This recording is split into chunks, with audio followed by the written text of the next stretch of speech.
നരേന്ദ്രമോദി സർക്കാരിന്റെ ആദ്യ ബജറ്റ് അവതരണം കഴിഞ്ഞു. ആന്ധ്രയ്ക്കും ബീഹാറിനും കോടികളുടെ പാക്കേജുകൾ. കേരളത്തിന്റെ പേരിനു പോലും പരാമർശിച്ചില്ല. ഇതാണ് ബജറ്റിന്റെ ഒരു ഏകദേശ രൂപം. 2 കേന്ദ്രമന്ത്രിമാരുള്ള കേരളത്തിന് ഇത്തവണത്തെ ബജറ്റിൽ പ്രതീക്ഷകളേറെയായിരുന്നു.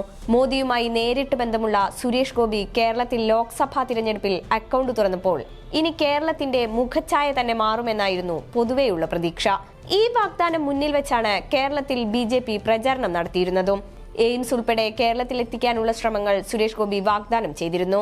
എയിംസ് കേരളത്തിൽ എവിടെ വരണം എന്ന കാര്യത്തിൽ വരെ കേരളത്തിൽ അടിപിടി നടന്ന സമയത്താണ് കേരളം എന്നൊരു വാക്കുപോലും ഇണ്ടാതെ നിർമ്മല സീതാരാമൻ ബജറ്റ് അവതരണം അവസാനിപ്പിച്ചിരിക്കുന്നത്. കേരളത്തിന് ഒരു MP ഉണ്ടായാൽ അതുവഴി കേന്ദ്ര പദ്ധതികൾ കേരളത്തിലേക്ക് ഒഴുകുമെന്നായിരുന്നു BJPയുടെ വാദം. പ്രത്യേകിച്ചും സുരേഷ് ഗോപിയുടെ മേലെ ഉണ്ടായിരുന്ന പ്രതീക്ഷകൾക്കാണ് ഇപ്പോൾ തിരിച്ചടിയേറ്റിരിക്കുന്നത്. ക്യാബിനറ്റ് സ്ഥാനം പ്രതീക്ഷിച്ച് സഹമന്ത്രി സ്ഥാനത്തിൽ ഒതുങ്ങേണ്ടി വന്നതുപോലെ വീണ്ടും BJPയുടെ കേരളത്തിലെ പ്രതീക്ഷകൾക്ക് മങ്ങലേൽപ്പിക്കുകയാണ് കേന്ദ്രം. സംസ്ഥാനത്തോട് മുൻപും കേന്ദ്രം സാമ്പത്തിക കാര്യങ്ങളിൽ അവഗണന കാണിച്ചിട്ടുണ്ട്. പ്രത്യേകിച്ചും കടുത്ത സാമ്പത്തിക പ്രതിസന്ധിയിൽ നിൽക്കുന്ന കാലങ്ങളിൽ കേന്ദ്രം തിരിഞ്ഞു നോക്കാത്ത അവസ്ഥയുണ്ടായിട്ടുണ്ട്. ബജറ്റിന് മുൻപായി ധനമന്ത്രി ബാലഗോപാലൻ ഡൽഹിയിലെത്തി നിർമ്മല സീതാരാമനെ കണ്ടിരുന്നെങ്കിലും ഇതൊന്നും ഫലം കണ്ടില്ലെന്നാണ് മനസ്സിലാവുന്നത്. 24,000 കോടി രൂപയുടെ ധനസഹായമാണ് കേരളം ആവശ്യപ്പെട്ടിരുന്നത്. കേരളത്തിന്റെ സാമ്പത്തിക അവസ്ഥ അറിഞ്ഞുകൊണ്ടു തന്നെയാണ് കേന്ദ്രം ഈ അവഗണന തുടരുന്നത്. സാമ്പത്തിക നയങ്ങളിൽ കേന്ദ്രം കാണിക്കുന്ന വിവേചനങ്ങൾക്കെതിരെ കേരളം ഡൽഹിയിൽ മറ്റു സംസ്ഥാനങ്ങളിലെ മുഖ്യമന്ത്രിമാരുടെ ഉൾപ്പെടെ പങ്കാളിത്തത്തിൽ സമരം നടത്തിയിരുന്നു. സംസ്ഥാനത്തെ സാമ്പത്തിക പ്രതിസന്ധിയെ തുടർന്ന് ക്ഷേമ പെൻഷനുകൾ ഉൾപ്പെടെ മുടങ്ങിയ സാഹചര്യത്തിലായിരുന്നു ഇത്. വലിയ മാധ്യമ ശ്രദ്ധയ്ക്ക് ഈ സമരം പിടിച്ചുപറ്റിയെങ്കിലും ഇതിന്റെ ഒന്നും പ്രതിഫലനം ബജറ്റിലില്ല. ഇത് സത്യത്തിൽ കേരളത്തിലെ BJP നേതൃത്വത്തിനു കൂടി ഒരു തിരിച്ചടിയാണ്. പ്രത്യേകിച്ചും കേരളത്തിൽ നിയമസഭാ തിരഞ്ഞെടുപ്പ് വരാനിരിക്കെ ഈ അവഗണന കേരളത്തിൽ BJP ഒരു മാറ്റവും കൊണ്ടുവരില്ല എന്ന നെറേറ്റീവിലേക്ക് വോട്ടർമാരെ തിരിക്കാൻ സാധ്യതയുണ്ട്. അതേസമയം ബീഹാറിനും ആന്ധ്രാപ്രദേശിനും വാരിക്കോരി നൽകി 2 സഖ്യകക്ഷികളെയും ചേർത്ത് നിർത്താനുള്ള ശ്രമമാണ് കേന്ദ്ര സർക്കാർ ബജറ്റിൽ നടത്തിയിരിക്കുന്നത്. കേവല ഭൂരിപക്ഷമില്ലാതെ JDUവിന്റെയും TDPയുടെയും പിന്തുണയോടെ അധികാരത്തിലേറിയ BJPക്ക് നായിഡുവിനെയും നിതീഷിനെയും പ്രീതിപ്പെടുത്തേണ്ടതുണ്ട്. പ്രത്യേക സംസ്ഥാന പദവിയായിരുന്നു ഇരു സംസ്ഥാനങ്ങളും ആദ്യം ആവശ്യപ്പെട്ടിരുന്നത്. പല കാരണങ്ങൾ കൊണ്ട് പിന്നാക്കം നിൽക്കുന്ന സംസ്ഥാനങ്ങളെ മറ്റു വികസിത സംസ്ഥാനങ്ങൾക്ക് തുല്യമായി മാറ്റിയെടുക്കുക എന്നതാണ് സ്പെഷ്യൽ കാറ്റഗറി അല്ലെങ്കിൽ പ്രത്യേക സംസ്ഥാന പദവി കൊണ്ട് ഉദ്ദേശിക്കുന്നത്. 1969 5ാം ധനകാര്യ കമ്മീഷന്റെ ശുപാർശയുടെ അടിസ്ഥാനത്തിലാണ് പ്രത്യേക വിഭാഗ പദവി എന്ന ആശയം നിലവിൽ വരുന്നത്. നിലവിൽ വടക്കുകിഴക്കൻ സംസ്ഥാനങ്ങൾക്കാണ് പ്രത്യേക സംസ്ഥാന പദവി നൽകിയിരിക്കുന്നത്. 2014 പ്ലാനിംഗ് കമ്മീഷൻ പിരിച്ചുവിടപ്പെടുകയും 14ാം ധനകാര്യ കമ്മീഷൻ പ്രത്യേക സംസ്ഥാന പദവികളെ വേർതിരിക്കാതിരിക്കുകയും ചെയ്തതോടെയാണ് സംസ്ഥാനങ്ങൾക്ക് പ്രത്യേക പദവി നൽകൽ നിൽക്കുന്നത്. സർക്കാർ താങ്ങി നിർത്തണമെങ്കിൽ നായിഡുവും നിതീഷും അത്യാവശ്യമാണെന്നതുകൊണ്ട് തന്നെ ഇവരുടെ എന്താവശ്യവും അംഗീകരിക്കേണ്ട അവസ്ഥയിലായിരുന്നു കേന്ദ്ര സർക്കാർ. പ്രത്യേകിച്ചും 2 പേരും കളം മാറ്റി ചവിട്ടലിൽ വിദഗ്ധരാണെന്നിരിക്കെ ഒരുപാട് ചർച്ചകൾക്കൊടുവിലാണ് പ്രത്യേക സംസ്ഥാന പദവിയിൽ നിന്നും പ്രത്യേക പാക്കേജ് എന്ന ആവശ്യത്തിലേക്ക് 2 നേതാക്കന്മാരും എത്തിച്ചേരുന്നത്. ബീഹാറിന് 26,000 കോടിയുടെയും ആന്ധ്രാപ്രദേശിന് 15,000 കോടിയുടെയും പദ്ധതികളാണ് പ്രഖ്യാപിച്ചിരിക്കുന്നത്. ബീഹാറിന് 26,000 കോടി രൂപയുടെ അടിസ്ഥാന സൗകര്യ വികസന പദ്ധതി, 11,500 കോടി രൂപയുടെ പ്രളയ സഹായം, വിമാനത്താവളം, മെഡിക്കൽ കോളേജ്, 2 ക്ഷേത്ര ഇടനാഴികൾ തുടങ്ങി നിരവധി വമ്പൻ പദ്ധതികൾ നൽകിയിട്ടുണ്ട്. ഇതിനു പുറമെ വരും നാളുകളിൽ പ്രത്യേക ധനസഹായവും മാറ്റിവെച്ചിട്ടുണ്ട്.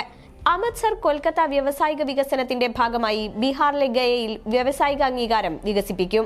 Patna Purnea expressway, Buxar Bhagalpur highway, Bodhgaya Rajgir Vaishali Darbhanga എന്നീ റോഡ് കണക്ടിവിറ്റി പ്രൊജക്ടുകളും ബുക്സാറിൽ ഗംഗാ നദിക്ക് മുകളിൽ 2 വരി പാലവും ബീഹാറിന് അനുവദിച്ചിട്ടുണ്ട്. അടിസ്ഥാന സൗകര്യത്തിന് മാത്രം ബീഹാറിൽ 26,000 കോടി രൂപയാണ് അനുവദിച്ചത്. ബീഹാറിൽ വിമാനത്താവളവും മെഡിക്കൽ കോളേജും പ്രഖ്യാപിച്ചു. പ്രത്യേക പ്രളയ സഹായ പാക്കേജും ഇതിനു പുറകെയുണ്ട്. നായിഡുവിന്റെ ഏറ്റവും വലിയ സ്വപ്നമായിരുന്ന അമരാവതിയെ തലസ്ഥാനമാക്കലിനും വലിയ ധനസഹായമാണ് കേന്ദ്രം പ്രഖ്യാപിച്ചിരിക്കുന്നത്. ജഗൻമോഹൻ റെഡ്ഡി അധികാരത്തിലേറിയതോടെ നിന്നുപോയ പദ്ധതിയാണ് പൂർവാധികം ശക്തിയോടെ തിരിച്ചെത്തി നായിഡു നടപ്പിലാക്കാനൊരുങ്ങുന്നത്.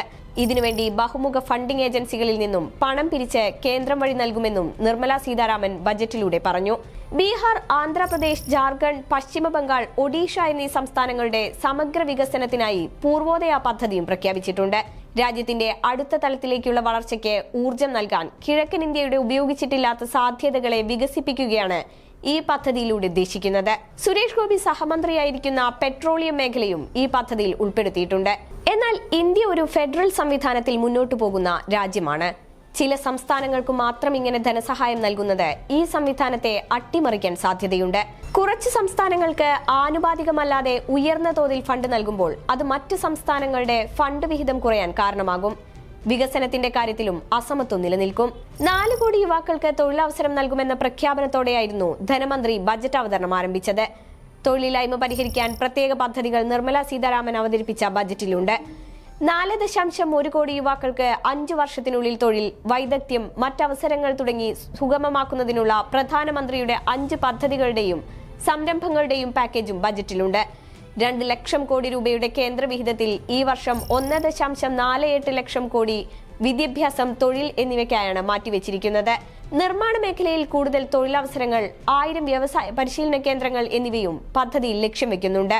ചില വസ്തുക്കൾക്ക് വിലക്കുറവുകൾ പ്രഖ്യാപിച്ചിട്ടുണ്ടെങ്കിലും സമ്മിശ്ര പ്രതികരണമാണ് കേന്ദ്ര ബജറ്റിന് നേരെ ഉയരുന്നത്. ആദായ നികുതിയിലും സ്ലാബ് റേറ്റുകളിലും വലിയ മാറ്റമില്ല.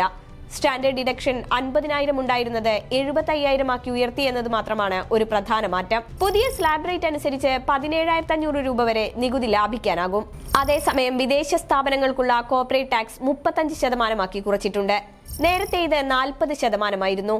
ഇതിലൂടെ വിദേശ നിക്ഷേപ സാധ്യതകളെയും പ്രോത്സാഹിപ്പിക്കാനാകും. എന്തായാലും കേരളത്തിനോടുള്ള കേന്ദ്രത്തിന്റെ അവഗണന തുടരുകയാണ്. ഓണം വന്നാലും ഉണ്ണി പിറന്നാലും കോരന് കഞ്ഞി കുമ്പിളിൽ തന്നെ എന്നതാണ് കേരളത്തിന്റെ അവസ്ഥ. ആര് MP ആയാലും എത്ര കേന്ദ്രമന്ത്രിമാരുണ്ടെങ്കിലും കേരളത്തിന് വലിയ പ്രയോജനമൊന്നും ഉണ്ടാകാൻ പോകുന്നില്ലെന്ന് സാരം. ഒരുപാട് പ്രതീക്ഷകളുള്ള നിയമസഭാ തിരഞ്ഞെടുപ്പിൽ ഈ തഴയിൽ കേരള BJP ഘടകത്തിന് തിരിച്ചടിയാകാനും സാധ്യതയുണ്ട്.